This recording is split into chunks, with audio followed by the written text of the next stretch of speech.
I'm Ryan O'Doud, and you're listening to Ryan's Audiobooks on the Issues Magazine YouTube channel. Today we're picking up with section 15.2 of The Emerald Tablet 101 by Matthew Barnes. We're picking up in the section called My Interpretation. Line 3. As all things have been and arose from the one, so all things have their birth from this one thing by transformation. In the timeless beginning there was only the one, and it seemed to me as if it were but a great light of pure consciousness, as if consciousness was a substance intangible, and somehow it was. The light was an intelligence, an energy beyond existence and beyond my ability to comprehend. This energy was all that existed. There was nothing else but this energy. This intelligence, this awareness, it was all that was, and it was whole and complete in and of itself. From this intelligence, from this one thing, I saw emerge a second, a darker mass, heavier in substance, vibrating at a lower frequency. This second was the world of matter, and it was birthed from the body of the light in one great explosion of light and energy and matter. This darkness was separate from the light, yet somehow still the light, for it had come from the light. The one, from whence the second came, was neither male nor female, but the dark second split into two, a male and female part, a positive and negative pole, the yang and the yin, the proton and the electron, the alpha particle and the omega particle, representing the extreme range from the positively charged and therefore most masculine particle to the negatively charged and therefore most feminine particle. From this split came the union and repulsion of the male and female energies and the forms, causing the universe to divide and multiply, and to reproduce unendingly. From this process were all other things birthed in this world. From the one came the two, from the two came the rest. Therefore the one in essence created this world by becoming this world and everything within it. There is but one base substance that exists, and this one has been transformed into the multitude of different forms that we see around us. Moving on. Line 4. The sun is the father, the moon is its mother. The wind has carried it in its belly, the earth is its home. In the timeless beginning there was only the one. From the one came the two, a male and a female part, a positive and negative pole, the yang and the yin, the proton and the electron, the alpha particle and the omega particle, representing the extreme range from the most positively charged and therefore most masculine particle to the most negatively charged and therefore most feminine particle.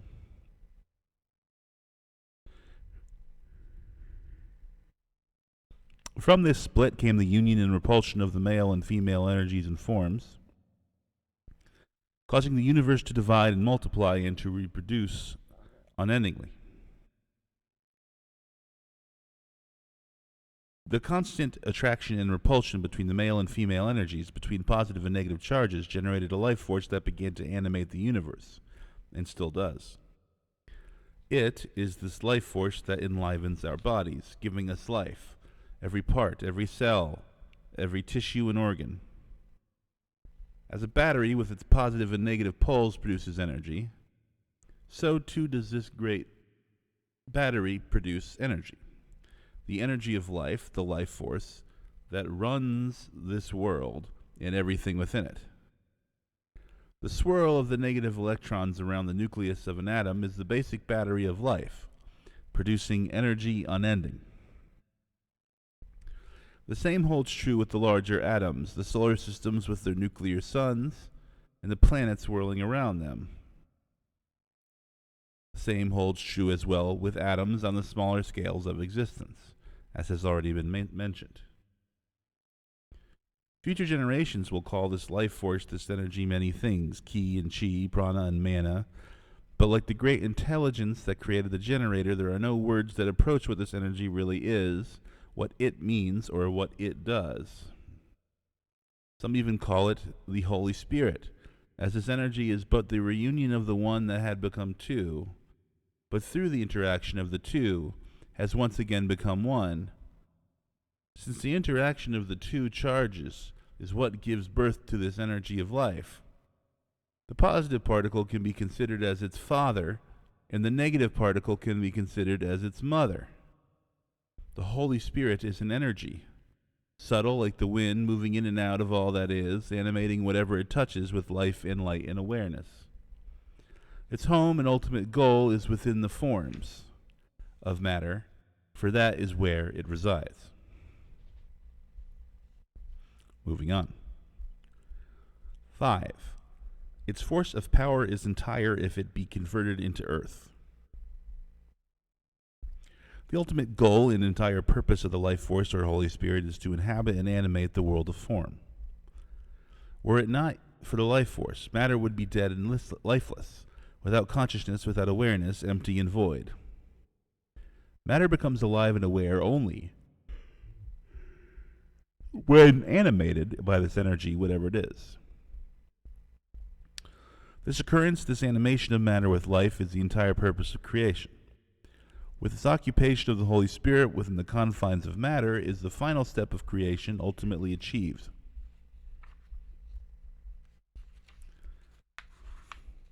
Moving on.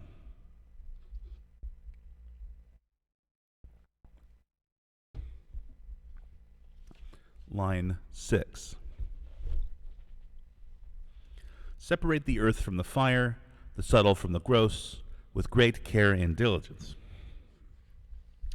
Matter, which is gross and heavy and coarse, is represented by earth. Spirit, which is subtle and light and fine, is represented by fire. As is the world around you, so too is your being. Like the world at large, your form is made of earth, matter, but you are enlivened and animated by fire, spirit. The illness of the masses is that they believe they are the body that they inhabit, prone to illness and decay and decline and eventually death. They believe their body to be the entirety of who and what they are, and think they are ultimately destined to oblivion. Along with the body, the truth is that we have a body, but are not that body. What we are in the consciousness, fire, within the body, earth, infinite, and immortal. Don't take my words or anyone else's words as truth. As you must see this truth for yourself, this is a necessity. The path is long and hard. It takes years of learning and study and diligent observation. Yet it is worthwhile in a way I can never explain, for the secret within is a treasure far beyond any treasure this world could ever hope to offer. Within your body, earth, and beyond the thoughts that fly randomly across the screen of your mind, is the watcher within, fire, an awareness, a consciousness, an energy, a mind that can never be destroyed. For energy is indestructible. See the distinction, see the separation, and from that point on you are forever free. As often as possible, watch all that happens around you and within you from that still place within. As your body moves and your thoughts rise and fall, and the world and all its dramas and dreams seem to spin chaotically around you, stay calm in the center within your core and simply watch. There is nothing else for you to do. There is only something for you to see. Watch your body move and watch your thoughts and emotions as they rise and fall and fade away. What is within you that is doing the watching, unattached in the dramas of this world? What is within you that is doing the watching, safe and unharmed and untouched by this world? Is it the watcher within? Is it you, the real you? That is what it is. You are the watcher within, immortal and free. Explore with your mind. Can anything contain it? Is it bound by time or space? Can you not think of a place and be there in an instant in your mind's eye? Can you not travel in time or explore the stars and create worlds of your own within your mind? The mind is eternal and free, unlimited, unbound. The mind is who and what you are, not the body that the consciousness inhabits, and not the thoughts that you cannot control. Observe, contemplate these things well and often, and gradually the truth will build up within your understanding. Eventually, your understanding will expand to the point that it will overflow its borders, and the truth will explode within you like a great light illuminating all of creation. The world will open up and unroll at your feet, and you will see and you will know for a certainty. If you knew for sure that you were not your body, earth, limited and mortal, but instead the consciousness within, fire, unlimited and immortal, what could then bother you in the least? Illness, disease, poverty, low social status? These things are as nothing compared to the secret that you now hold within. Awaken, and you will be as if born again into a world free of suffering. You will see the separation of the body, earth, and the spirit, fire. You will be able to enjoy this world and create and explore without a care in the world. I know these things for certainty, for I awoke and am now free, completely free, and you can be as well.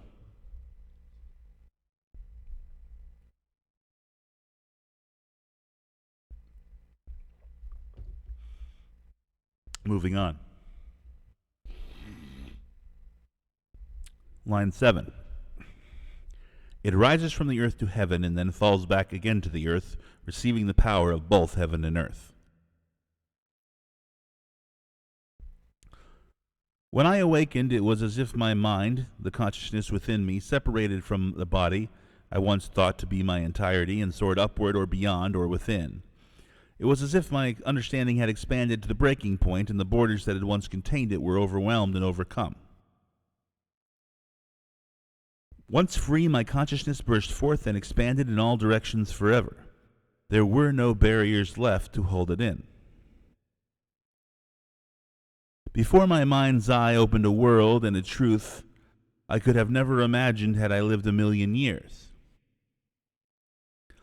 And I experienced myself, my true self, in all my entirety, as well as a great light of pure consciousness that emanated from the center of existence, out into all that is, was, or ever will be. I was overcome, filled to the core with light and peace and love and knowledge. When my consciousness returned to my body, it was as if I were now two, instead of the one. For though I had a body, I now knew that I and my body were not one and the same. I was the consciousness, the eternal awareness, stubbornly inhabiting this body and this world for a time. The paradox was that I had become what I had always been but never realized. I now lived in this world and enjoyed its pleasures, unattached, unafraid.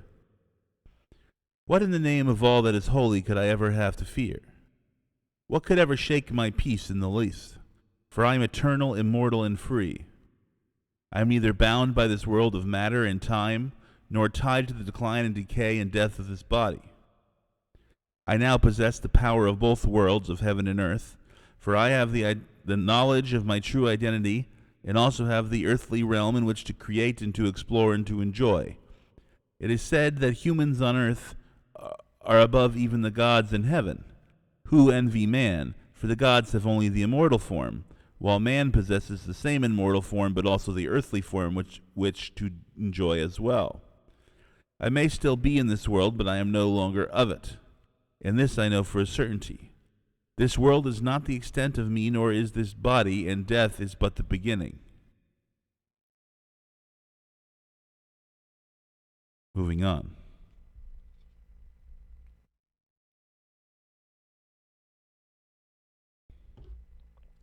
Line 8. By this means you will rule the world. The mass of humankind are not the kings and queens of their own castles, but paupers and puppets indeed. Instead, they do not rule their own lives, but tend to be ruled by the world around them. They are dragged along this way and that by their wants and needs and desires, and the dramas and storms of life whirling about.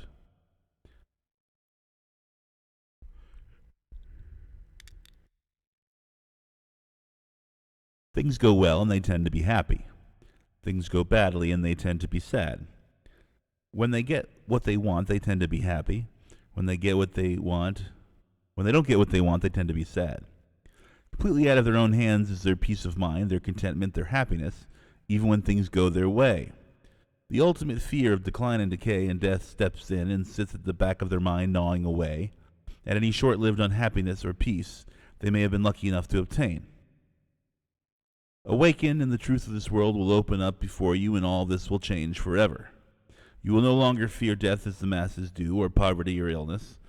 Through the storms of life may toss and roar and throw you about, and they will no longer hold you any sway over the peace in your mind and heart. Death can no longer touch you, nor can poverty, or illness, or decay. Whatever comes your way, you will be able to enjoy. Whatever goes your way simply goes. You need nothing, so nothing has any power over you, none whatsoever. Then and only then can you enjoy everything.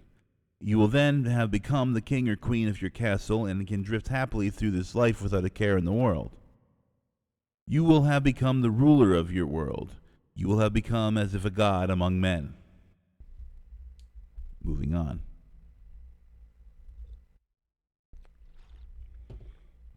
Nine. And all darkness and ignorance will leave you. When the light illuminates your being, all darkness recedes, for darkness is not equal to the light, but merely the absence of it. What is the darkness? The darkness is ignorance, the only real evil in this world. Darkness, ignorance, is but a lack of knowledge. It breeds feelings of separation and fear, racism and sexism, patriotism and creedism, elitism and partisanism, egotism and selfish concerns. This leads to envy and anger and hatred and violence and suffering. But the truth clears away the darkness and fills us with the knowledge that erases all divisions. The lines that so seem to separate us all melt into nothingness. The truth fills us with a compassion and an understanding and an empathy and a feeling of kinship for all living things, beyond that of which you can now scarcely imagine, for we do so love our divisions, do we not? And the dramas that they breed. Once illuminated, you will see only eternity, only infinity, immortality, unity. Until then, you will see only decline and decay and death and the divisions that seem to divide us all. Moving on.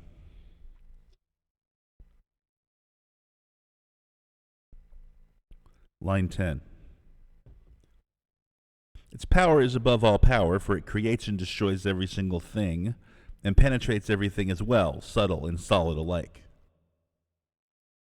You may think that you understand power, but as of yet you know nothing.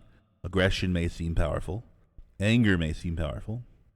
Your size and your strength and your stubborn opinions may seem to give you power. You may think that you are powerful because you have money or possessions or status, or because you have sway over other people. But these things are nothing compared to the power that animates the living world, the power of which I speak spins galaxies, holds the stars in place, and rotates the earth on its axis. All that is, all that was, and all that will be was created by this power, whatever it is. And all that is, and all that was, and all that will be torn down by the same power in time. Nothing escapes its grasp, not the smallest object in the world, nor the largest, nor the hardest object in the world, nor the softest, not the toughest object in the world, nor the weakest. All are subject to its power, including your body. No matter how wonderful you may think you are nothing next to this power. You are less than even a speck of dust on a speck of dust. Your own individual power does not even register compared to the power of which I speak. But the great power lies within you, untapped and unused. Awaken to its presence, and then you will know power. Real power. You will bear witness to the greatest force ever known. It is already there within you and all around you. You simply cannot see it or use it as of yet. But you will eventually, and when you do, not only will you master this world, but you will surpass it.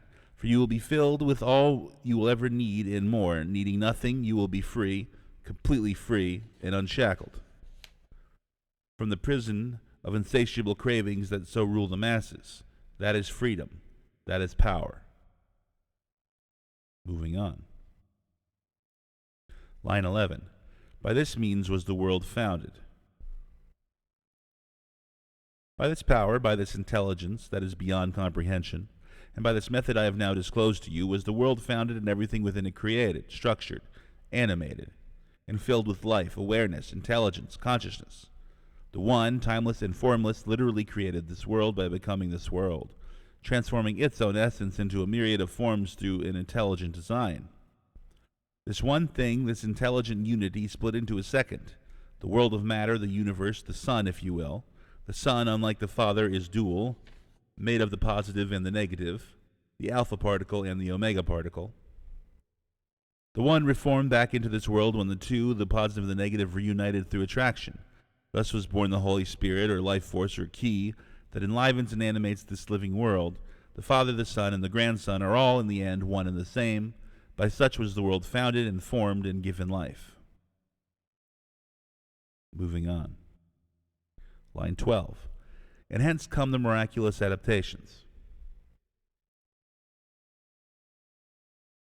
By this method are all things of this world and everything within it made, sustained, and then reabsorbed. This world and every square inch of it is a miracle, alive and filled with intelligence, consciousness, awareness. There is nothing that is created or that exists that is not a miracle, made directly out of and by this one thing, and run by the same. The method I have now released to you is ongoing. It is played out in every single second of every single minute of every single hour of every single day. Even now, as you read these words, new life is forming out of the one thing and being imbued with essence and intelligence and awareness. Even now, as you read these words, old life is broken down and reabsorbed and redistributed. You have a body that and exist and are aware right at this very moment, at this exact instant, because of a living force within you that is even now regulating and regenerating and renewing your body, holding it together and filling it with life and consciousness and awareness. The process will go on for every single second of your existence and for every single second of the existence of every living thing in all of creation. Moving on.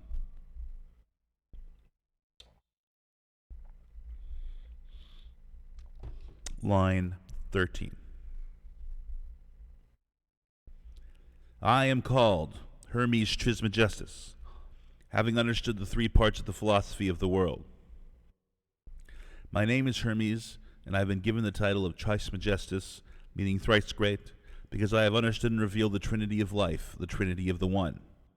The life of consciousness is the elixir of life, the elixir of creation, the one thing from which this world and all within it have sprung. From the one came a second, the world of matter. The second is separate from the one, yet somehow is still the one. From the two parts of the second, the male and the female, the positive and the negative, came a third, the Holy Spirit, our life force. The Holy Spirit is the reunion of the one within the world of matter. This third is separate from the second and separate from the one, yet still somehow the one as well. The one is the Father, the second is the Son, and the third is the life force or Holy Spirit. All three are separate, yet all three are one. They are all one unified whole, the Father, Son, and Holy Spirit. This is the Trinity, or the triunity of life, the Trinity or the triunity of the One. Moving on. 14. I am done explaining the solar work. This is my last writing and my last attempt at explaining the great light of consciousness that exists beyond this realm and creates and animates this living world. The same light, the same consciousness exists within you as well. Study, observe, and awaken.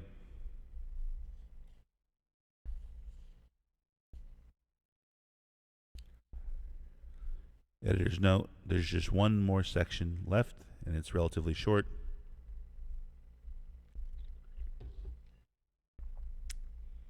It is called My Emerald Tablet. My Emerald Tablet. The following 14 statements represent my attempt at writing out my own Emerald Tablet. I did not attempt to make the 14 concepts cryptic or symbolic, as with the original, but instead tried to portray the big picture of what I believe the tablet was trying to express. 1. What follows is simply and utterly, undeniably and absolutely the ultimate truth of this world and what lies beyond.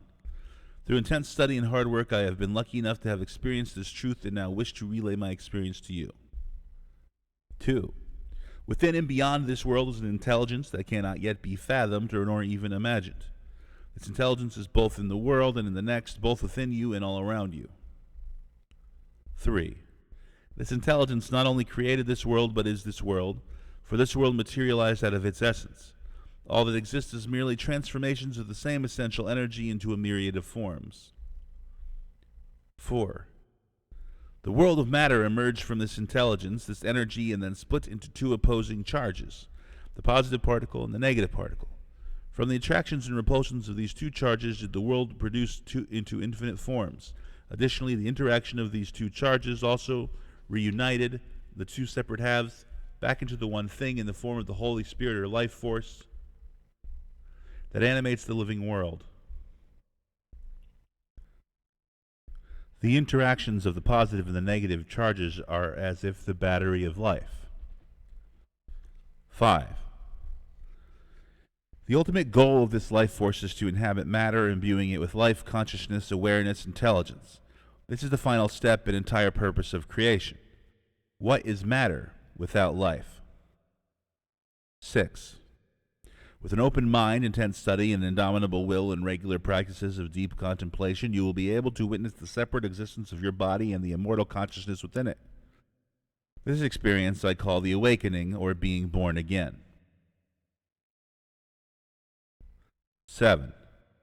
The experience of the awakening is as if the consciousness within you suddenly breaks free of all constraints.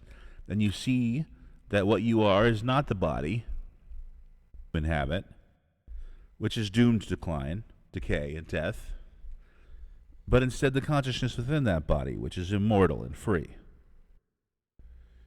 8. With this awakening, you are thus reborn into an existence beyond the reach of suffering and sorrow, where you experience the best of both worlds. You have the world of matter to explore and enjoy, yet with the knowledge of your immortality in the world beyond. 9. All ignorance will leave you, and you will become free and wise, filled with a deep and enduring compassion for all living things. 10. You may think you have a concept of power, but the power of which I speak is beyond any power you can now conceive. It is beyond your ability to imagine, comprehend, or fathom. 11. From this one essential substance was the world founded, animated, and filled with life and light and intelligence. 12. All that exists is simply an ongoing transformation of this one essential substance into an infinite multitude of forms. This world is a miracle. 13. My name is Hermes, and I have been given the title of Trismegistus because I have experienced and told of the Trinity, the triune compositional of this world, consisting of the Father, the One, the Son, the universe made from the One, and the Holy Spirit, the life force. All three are separate, yet all three are one and the same. All is the one essential substance. 14. This is my final work and my last attempt at trying to explain this intelligence, the light of consciousness, and the path toward awakening it. Capital letters, it. Thus concludes section 15.2 and the book, The Emerald Tablet 101, A Modern Practical Guide, Plain and Simple, by Matthew Barnes. Little editor's note here. I found myself not necessarily disagreeing with this book in the way it's written, but I feel that I have a different emphasis on how to interpret the Emerald Tablet than this guy does. It's a great little book. I'm very happy about it. He did a great job, but it has inspired in me to start another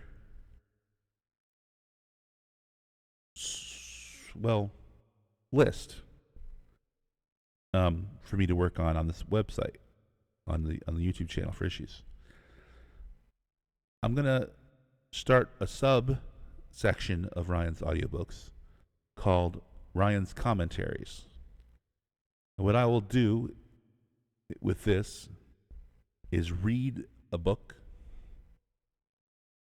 or a short work or some kind of occult collection, and I will give running commentaries on what I'm thinking about.